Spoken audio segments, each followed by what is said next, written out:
All right. All right, everybody, welcome to the Proov Podcast.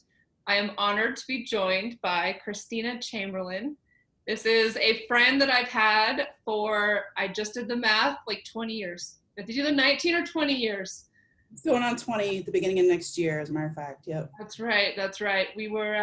I was a wee 21-year-old when I met Christina. We've been through a lot. The most notable contribution is that Christina and I actually started MFB Fertility, which is the company that markets the Proov test. So I just want to talk to Christina, how, we both went through infertility. We both called each other one day and we're like, nope, we got to make sure this technology exists for other women, and just kind of discussed why we wanted to do it and how we got it done. So Christina, thank you for joining us. Please tell us about yourself. Yeah, well, as you mentioned, I met you when I was at the wee age of 23. I had just moved to San Diego from Indianapolis, and we were both working in biotech at the time, so obviously that's our background. You, of course, went on to get your PhD, which I remember going to visit Colorado with you, as a matter of fact, whenever you were looking where you were going to go. And then, of course, I went on to law school, so we kind of put together some pretty good educational background to actually do what we did to start this company. But right now I live in Kentucky, which is where I consider myself from, with my husband and my 5-year-old, who is completely sassy these days, super smart, keeps us on our toes. I have 2 dogs and 3 cats, and so I do apologize if they appear in the frame at any point in time during this podcast. But yeah, I've known Amy for, like she said, it's almost 20 years now, and it's been an amazing friendship. And we've actually only lived near each other for 3 or 4 years, maybe. About that, yeah. Yeah, and then everything after that has been, you've moved around, I've moved around, and we've managed to keep that friendship going. And so I think a lot of that was probably because of our infertility journeys. Don't you think? I do. Definitely, me being a biologist and you being a chemist, and, me having like the biology background, and then you did some stuff with clinical trials and a lot of regulatory stuff. We were just 2 very, very educated women that knew exactly, we were having problems, but didn't really have good answers. Like, here we are, these educated like women that have put our career first, right? Like, I went and got a PhD, you went to law school. By the time we both got married and settled down, it was late 20s, early 30s. Like, we had, basically, I like to say we did everything right, and then we were punished, because by the time you put all your ducks in a row, so to speak, you're like too old now. Yeah, absolutely. I mean, I knew from a very young age that I had PCOS, so I had some sort of idea that this could be a problem for me in the future. But I get the feeling that it kind of it blindsided you for sure. Oh yeah. And that was difficult for me as your friend to know, that you were going through that. And I could hear every time I talked to you as a scientist, like, you were definitely going through the scientific method, right? If we try A and that doesn't work, then we try B, right? Like, you were going through the constants, and I remember having those conversations with you and wondering, is this in my future? And sure enough, it was, because I didn't meet my husband until I was 33, and 32, I guess, 31, and we got married when I was 33. And then we didn't end up having Dennis until I was 37. So it took us a very long time to get from point A to point B. And we were certainly trying as soon as we got married. So it wasn't like we were waiting for anything in particular. But yeah, like I said, I'd known for a long time that I had PCOS. Now, what I didn't know is that my husband was also going to have male factor infertility. And so that's that was a whole different ball of wax. That came as a true shock to us. And I remember the day we got got one of those sperm microscope kits, right? And so we were looking at it. Cool, by the way. Yes, we were looking at it underneath the microscope, and I remember thinking, that doesn't seem right, And so Matt would look, and we're both like, I don't know if that's right. And so that's when we knew we might have a little bit more of a challenge on our hands, for sure. Yeah. So there's a lot of different types of like home sperm tests. A lot of them are like sperm check, where it just checks the concentration. I always steer women away from that, because it's all about motility as well. Yep. So there's some really cool ones. The Yo sperm test, it's basically like a microscope slide that hooks onto your phone, and it counts the motile sperm. And so that would have been so awesome to have back then. Yeah, because we didn't know what we were looking at, right? We're just like, it doesn't look like a lot, and we're not sure, what we're supposed to be looking at. So that would have been amazing to have a tool like that back then. How did you get in touch with them? We work with Yo. Yeah, but I mean, originally, I don't remember exactly how you got in touch with them to start with. I honestly think I probably reached out to them and I said, this is the coolest thing I've ever seen, because women are missing the fact that they're not looking at motile sperm, and they're just getting a sperm count. And Yeah. so they're not swimming to the right direction. It's not effective. And so I think I reached out and I was like, look, this is really awesome. How can I support you guys? Cool. Yeah, well, I have to say, Amy's one of the most persistent people that I know in my entire life. There have been many times over our shared infertility journeys where I remember her saying, man, I wonder why there's not a way to check progesterone at home, right? Like, I think you said that many times along the way. And then I think, when I became a patent attorney, you were always asking me, well, is there a patent on that out there? Like, what's the situation out there? And I always, I was like, no, I don't know. It seems like if it was doable, someone would have already done it by now. And, I think it was both of us having that realization once. I think it was after you were done with building your family, and I'd already had Dennis. It was shortly after I'd had Dennis where we finally kind of had that meeting of the minds moment where we're like, yeah, this is something we need to look into. Like, you're the scientist, you can figure this out. I had just come off of working for a genetic testing company, so I had some idea about what it took to actually run a company these days. And so I think, if my mind remembers correctly, it was one of those long phone calls we had where, like, we could do this. We're smart. We could do this, right? Yeah. I think it was because of Jason's sister, her struggles. Mm-hmm. And it was just basically, you called me one day, you're like, we need to do this. Like, we need to do this. Like, no other company is going to do this. We need to do it. There's people out there. And then our other friend Kathy was going through this as well, and it was just like, us have gone through it and come out on the other side, and then to see our family and friends also suffering with, it's like, if you could have this simple piece of information, like motile sperm, that would have been great information for you to have, right? That technology now exists. You could have information to know how, are you ovulating properly? Are you ovulating at all? And is it a successful, sufficient ovulation? And to really understand, like, the progesterone production after ovulation.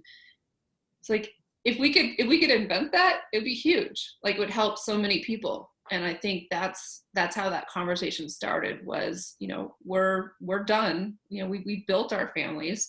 Now it's our turn to kind of pay it forward and help other people based off of what we had experienced. Yeah, I explain it to people that we both had such a crappy infertility journey that we felt like we wanted something good, other than our kids, obviously, which were like, the most amazing things to come out of it, but something good to help all the other women out there, maybe not make them have to go through all the things that we went through, or get help earlier, right? Like, it's such bullcrap that you see this, oh, you have to be trying for a year if you're under the age of 35 and 6 months if you're over 35. And like, if you know you have a problem, you know you have a problem. Like, you know, I knew I wasn't ovulating. I wasn't going to sit there and wait 6 months to be like, oh, maybe someday I'll ovulate, you know? I mean, obviously I needed some assistance at that point. And so it would have been great to be able to have that test strip back then to be able to show, look, I am never getting a positive progesterone, you know, strip. So I am obviously never ovulating.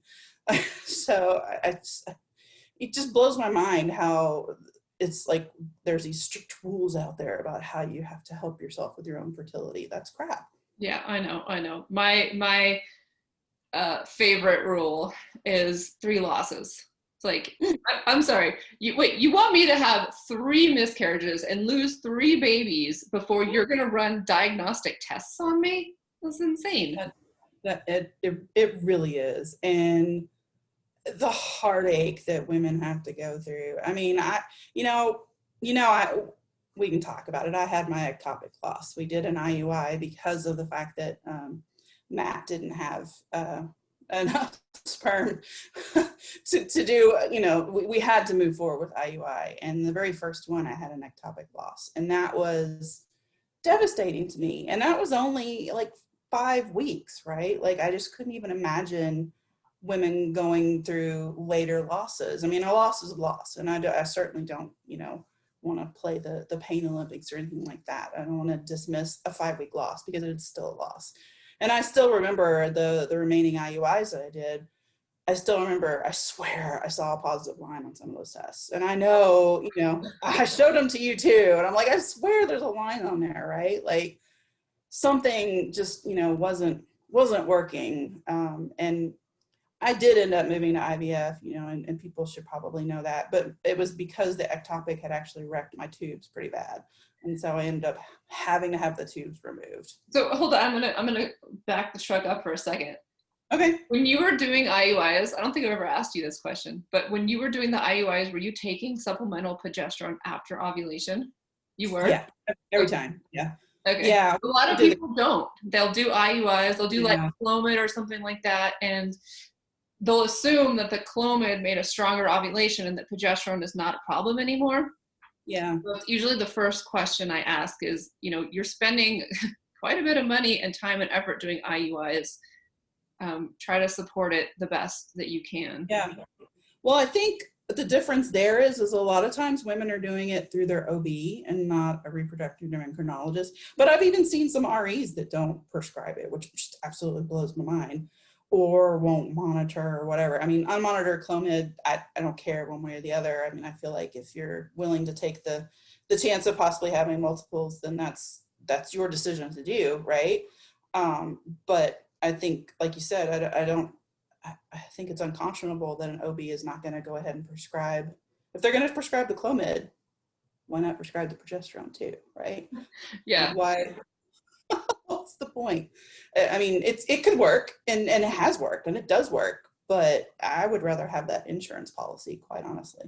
Yeah, that's right. I always advocate that it's always better to have too much progesterone than not enough. And absolutely. It's better to not wonder and to kind of, the insurance policy, absolutely. Yeah, definitely. Well, yeah, I think the beginnings of this company was definitely ragtag shoestring, about as an American success story as you can get, really. So let's kind of walk through this for our listeners, right? Yeah. So Christina calls Amy. Oh my gosh, can you make this work? I think so. I don't know. Well, what do we need to do? And so the two of us the next day are literally FDA.gov, reading the regulations on what we need to do. We both put in equal amount of money and we bought everything that we needed to do. I went down into my basement. I literally did the experiments. Like, is this possible? You know? Now, I ordered some of their reagents, and I thought this was hilarious because I remember calling you after I ordered it. I'm like, they asked for a company name. And I was like, I don't know. my fabulous basement? I mean, where else are we going to do the work, right? So that's actually, I think a pretty funny story as to how MFB, actually, I think we called it My Fabulous Garage to start. I think I actually put MFG on the order form. But I just remember laughing at myself like, they want to know what company we are. Okay. Yeah, no, it stuck. It stuck. And the reason I like that is because I kept thinking, like after I had my daughter and she was the progesterone miracle and we knew that this was like a thing, I was reading papers on like, at home progesterone testing. And it was literally the last line. And it was like, and now all we need to do is make a home test, period. And that was from like 2003 and it was 2016. I'm like, well, where is it, people? Like, where's the test? And so we looked high and low. And we had just, kind of thought, oh, well, it's in development, like whatever. And then, we had that conversation, we're like, you know what, these people aren't going to do it. I'm going to go down to my basement and do it myself. And that's, where the name came from was, we can't rely on someone else to fix it when. So Amy, with her detailed knowledge on how to make assays, went down and by golly, made it work. I mean, I think it was pretty crude to start, but I think it was at that point we started thinking, all right, well, can we find someone to make this like in a lab for us? Like, how do we find? Well, right. So we had enough money to make these like really, really crude, like scientific experiments. Like maybe I'll dig up one of the old photos and put it in like the episode because it's like pieces of paper. Like, are you sure that worked? Yes, that worked. But we needed money to actually make it a test that people could actually take, right? So we had to follow FDA guidelines. We had to do CGMPs. We had to manufacture in the right place. So we needed money, and we didn't. Like, we were two women that had gone through IVF, spent tons of money to have our kids, just wanted to do something to help other people. We didn't have any money. So it was like, okay, now what? Crowdfunding.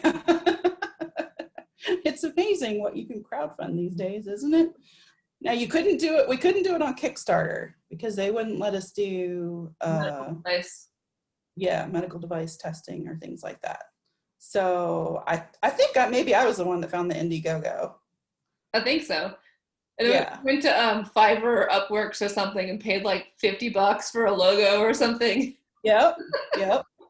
Yeah, at that point in time, I had really, I had been freelancing myself as a patent attorney, so I knew about all these freelance websites you could go to get basically really good work for fairly cheap. And so, that's how we ended up with our initial logo. We decided on purple because there was pink for pregnancy tests, blue for LH tests. I think there's also some green LH tests out there, but there wasn't any purple tests out there. I remember that. Right. Purple was the way to go.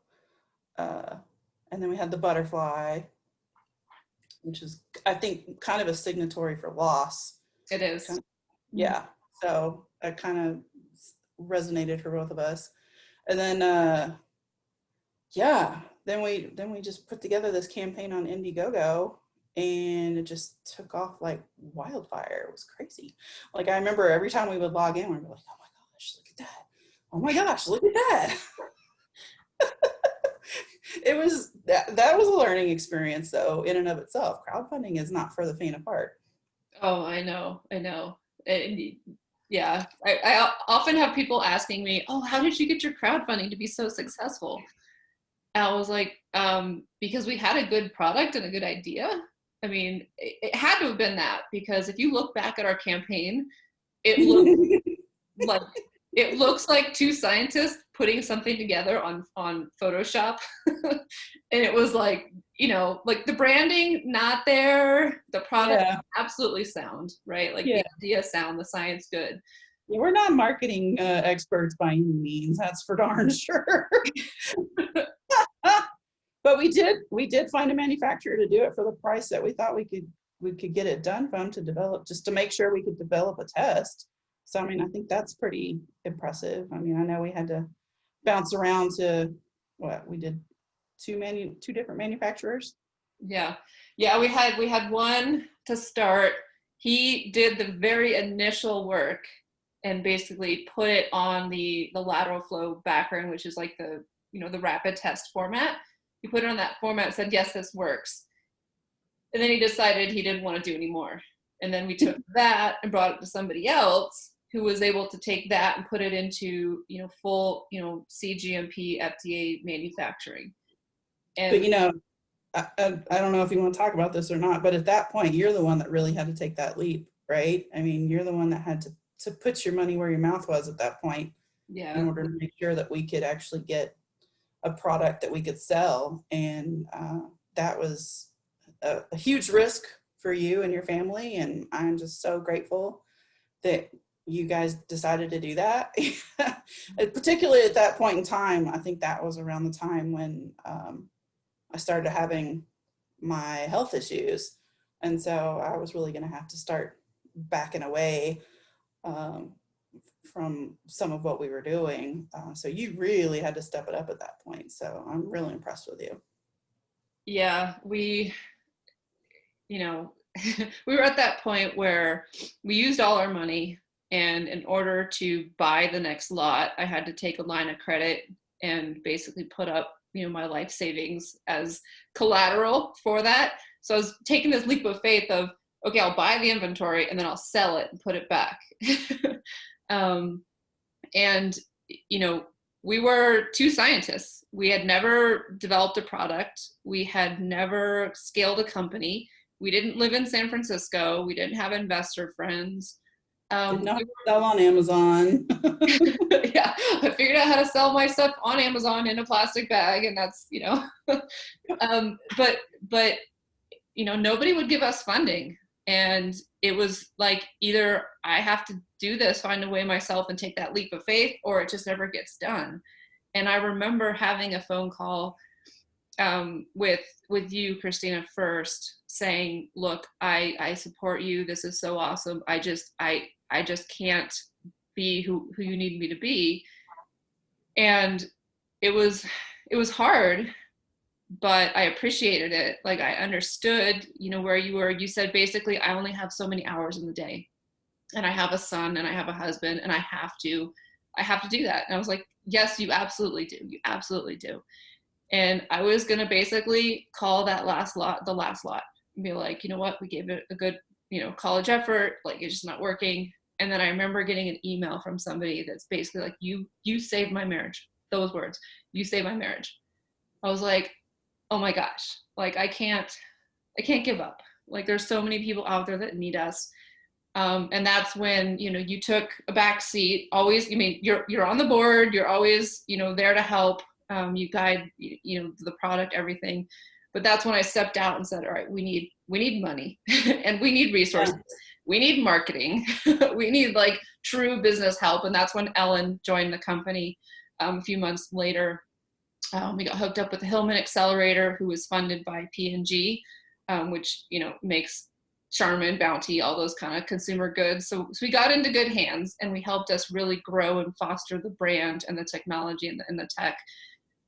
But well, I remember having those initial conversations with Ellen and the team, and I was like, this is who you need, right? Like, I will always be here to support and be, do whatever you need me to do that in the capacity that I can. But man, in order to take that next step, you needed her. That's all there was to it. And so it's been, how long ago was that? Almost 2 years, probably? 2018. Yeah. 2 years. Yeah. Yeah. I mean, and so the listeners know, I mean, I started having some neurological problems back in 2017, I think. And we thought for a long time that I had MS, and we're still not certain that I don't have MS, because I do have lesions on my brain. But I definitely have rheumatoid arthritis, which kind of appeared in 2018, which was kind of like the death knell for me as far as like what my abilities are. Since then, I've been doing a whole lot of stuff. I've been in the Mayo Clinic, and I've, I actually found out I have a primary immunodeficiency, and so I take something called IgG infusions every 3 weeks, and so I'm doing much better, and I'm glad that I'm able to, like, I feel like maybe I'm starting to reconnect with you a little bit. I mean, I still don't, I'm still not what you need, that's for sure, but I love hearing all the new plans for the product, particularly the predict and confirm that you guys have done. That's genius, like just genius. And I know that there's a lot of other collaborations in the mix that, obviously we can't talk about here, but I'm just amazed at when this started, like what, 4 years ago? Has it been 4 years? 2016. I remember sitting in a coffee shop trying to figure out our business plan, and what else were we trying to do? Something we had to do for the FDA. I can't even remember what it was back at the time, but quality manual. yes, like the two of us trying to hammer out a quality manual, like we had any clue as to what was required in a GMP manufacturing facility. It's kind of comical when you think back on it. But I mean, we did amazing things, like between your clinical experience and my lab and your patent stuff. Like we got under patent pending, which was huge. Yep. We formally structured the venture, right? So it was like a formal thing. Had all those documents in place. Had a manufacturing agreement that could actually, make the product. It was FDA compliant, all those things. We did an IRB. And a clinical trial. We did a clinical trial. I know, like, when I tell people how much it costs to get, through the FDA and do a clinical trial, they're like, wait, what? How did you do that?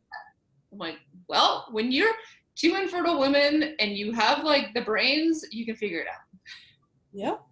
Yeah, I mean, money is great, but it is not the answer to everything, right? Like at some point, there's got to be some level of gumption and determination and grit that drives success at that point. Yeah, but money helps too. Right. And it also was, I mean, it wasn't just us. It was all the women. It was the 287 women that bought tests in that Indiegogo campaign that were like, I am all in. I want to support you. This is amazing.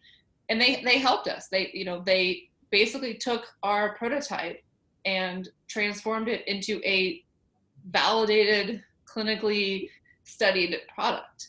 And they helped us throughout the process, because they're like, oh my gosh, this product is amazing. Like, it needs to be out there. What can we do? And so if we didn't have that support from those 287 women, like, yeah.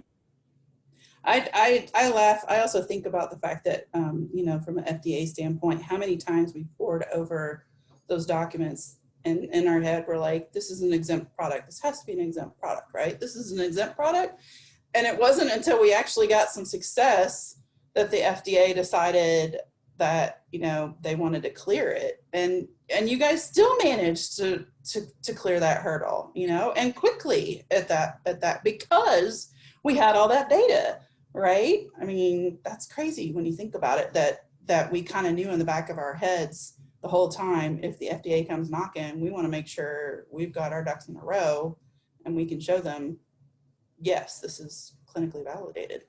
Yeah, absolutely. Absolutely. So yeah, basically what happened was FDA reclassified our product, and they have the discretion to do that, but they reclassified our product after so many people were using it, and they just wanted to make sure that it was accurate and valid and we're getting the right information. And so like, all right, here you go. Here's all our information. They're like, okay, cool. Here's your clearance. I mean, it obviously didn't happen like that. It was an 11-month process, but we had laid the groundwork for that, most definitely.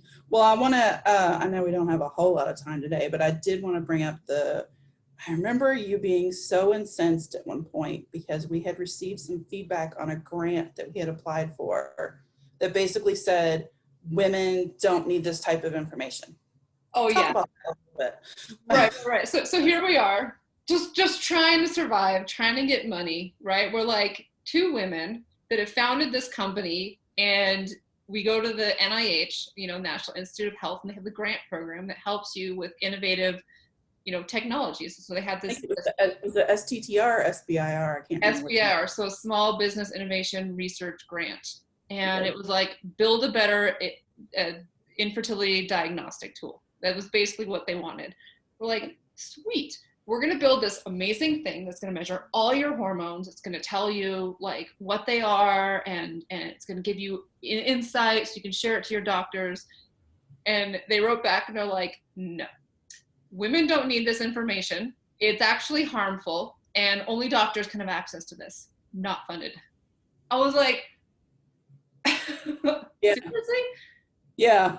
I remember that moment. I remember you're just like, this is such bull crap. Like, who do these people think they are, right? I mean, women are perfectly capable of taking information and even if they don't have a background in science, I mean, we try to make it as easy as we can for them to have information that even if they don't understand it, they could at least take it to their doctor at that point, right? And say, look, I'm not getting these positive tests. What does this mean?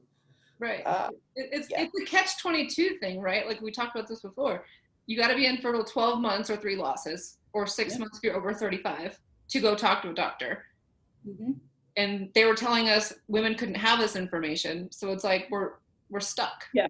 Like, no, we shouldn't be stuck. You can't get testing from the doctor, but you can't test at home yourself. So good luck with that. Yeah. So, the one thing that was very, very important for us when we started this company was this has to be direct to consumer product. This has to be something a woman can buy off Amazon. Like it has to be, go to Target, go to Amazon, like, order it on the internet. Well, if you can do a clear blue stick, right? Like if you can look at an LH stick, if you can look at a pregnancy test, you can read lines. Right. So here's the thing. You can read lines. Now, do you want the lines to say something different? Is a different story, right? Like, when women are like posting positive pregnancy tests to Facebook boards, oh my God, is this positive? Girl, it's positive. You just want someone else to tell you, congratulations, it's positive, right? Yeah. Like I can see that from a mile away, but thanks. Instead of having to like zoom in and tweak it a little bit, which we've both done on all of our pregnancy tests. They got apps to do that now. Do you know that? I used it apps back in the day. Yeah, I totally did. I'm like, look, if you invert it, you can see the line right there. Line eye is a true thing, because if you know where the line's supposed to be. Yeah, right. But yeah, I agree with you. Some people post it, it's like this gigantic, like it's almost darker than the control line. You're like, no. I mean, it's interesting, right? Like, people that use Proov, like, we're not the typical ovulation test or pregnancy test where 1 line is positive and 2 is negative. So it's like, kind of a little bit of a mind twist to think of it differently. It is. And, people are like, oh my gosh, I didn't get 2 lines. I was expecting 2 lines, or I didn't get a positive. I have 2 lines. I was expecting to get a positive because, my thermometer told me I ovulated, or my Clearblue told me I ovulated, but your Proov tests are wrong because I'm getting 2 lines. And I just want to be like, you know what? You took the effort to buy this and to use it. And it's giving you valuable information that, you could have ovulated, but your PDG levels are just not high enough for that positive. That is powerful information to move you forward. Yeah. So, if you're not getting the results that you want, like if you take a pregnancy test and it's negative, do you call the pregnancy test company and be like, oh my gosh, my pregnancy test is obviously wrong? Like, no. But the difference is we're here to help though, right? The difference is we do have a Facebook user group. The difference is you can email your tests to you, right? The difference is we will say, okay, you got a positive test on day 8 and 9, but not, or 7 and 8, but not 9 and 10. It's possible that your progesterone is not staying high enough long enough, right? Like we're able to help interpret, other than Yeah. You know, is there a line or is there not a line? And then there's a whole group of women that have been doing this for years now that really, really understand how you correlate a chart, a basal body temperature chart, to the Proov test, to cervical mucus, to, you know, all of those things. And it's crazy for me, but I mean, after I had Dennis, all of a sudden I started ovulating on my own, which was a complete mind, you know what. Oh, yeah, you a lot, buddy. But I remember when I got the test, I was like, okay, so I'm getting cervical mucus, so I'm going to use this test 7 days from the cervical mucus, and it was positive. And I remember calling you going, oh my God, I got a positive test. Unbelievable. Now, I did end up having a hysterectomy, so I don't have to worry about that anymore. But, you know, I just remember thinking, wow, that's incredible, because it never would have occurred to me before, right? Like after having Dennis, because I didn't ovulate before, it never would have occurred to me that maybe I'm ovulating now, right? Until I had those tests available. So it even helped me figure out like what was going on with me, because I was having like all kinds of wonky stuff going on. So that was kind of crazy. Yeah. No, I mean, knowledge is power. I mean, I remember he used to let me take a test so he knew exactly what a negative looked like. Yeah, that's clearly negative, Amy. Here you go. And you're the ultimate guinea pig too. I imagine you still use them every month, don't you? Mostly, yes. Yeah, what I thought. Yeah. Now we're developing the app that basically digitizes the results and does that. So I use it to help with the app development now. Yep. So see, folks, she uses it every month or so. Even though she's done building her family, it's still good information to have. So, well, you know, like I'm getting closer to menopause, and since I had hormone issues, you know, that led to infertility, I'm pretty sure it's going to be a roller coaster for menopause. And so I'm trying to like learn about my body. I actually am still doing like seed cycling and taking bioidentical progesterone, because I want my cycles to be normal. Like even though I'm conceiving, I would get really bad PMS, really bad headaches, spotting like crazy throughout the luteal phase. And so even though, you know, my husband's got a vasectomy, so there will be no more babies, but I'm still tracking my cycle, and I'm still want to make sure it's healthy, because that's part of, you know, me functioning as a woman. And absolutely. Yeah, totally. Yeah, I was lucky. After I had my hysterectomy, I haven't been on hormones, and I really can't, just because of some of my medical issues. So I'm not really allowed to take progesterone, but I have thought about it from time to time, because I know how much you promote progesterone for overall wellness. So I've definitely thought about it a few times. I'm actually working with a functional medicine doctor right now. So once we figure out some other things, like I feel like there's probably some food sensitivities that are causing a lot of inflammation in my body. Once I figure that out, I might broach the subject with them about maybe doing some bioidentical type progesterone. But you're right. I mean, the progesterone is like the magical hormone, right? And everyone should know what the progesterone level is, whether you're trying to have a kid or not, right? Right. Yeah, absolutely. I'm happy you're working with a functional medicine doctor. We have quite a few that we work with. They're amazing. Like it's whole body, holistic, all natural. I love it. Yeah, so far so good. So we'll see how it goes. I'll definitely keep you updated on that. But yeah, I've reached the point in my life where I'm like, enough is enough. Like Western medicine hasn't really fixed me yet. So we're going to try a combo of a couple things and see how it goes. Yeah. I always tell people that, you know, you are the expert in you, and doctors are the expert in medicine. And if you marry the two, you can get the best personalized treatment for yourself. So, you know, you've had, you know, quite the medical history. You know the most about your body. And so when you go into a doctor and you say, okay, I want this, you don't start and say, hey, doctor, I have a problem. You're like, I have this, and it points them to the directed therapy, right? It's the same thing what we're trying to do with Proov Infertility is There's literally 91 things that can go wrong and cause infertility. 91. And if you can check some of the boxes, oh, cool, I saw my motile sperm with Yo, I'm ovulating perfectly well with Proov. You can go in and be like, all right, just check to make sure my tubes are open. Yeah, that was my next thing. I was like, are your tubes open? Exactly, right? And so, you can advocate for yourself and you can check off boxes, and then you can have guided conversations because, when you go in to talk to that reproductive endocrinologist or the functional medicine person or whoever it is, your OB, yeah. It's expensive and you only get like 10 minutes of their time. You want to make the most effective use of those 10 minutes that you possibly can.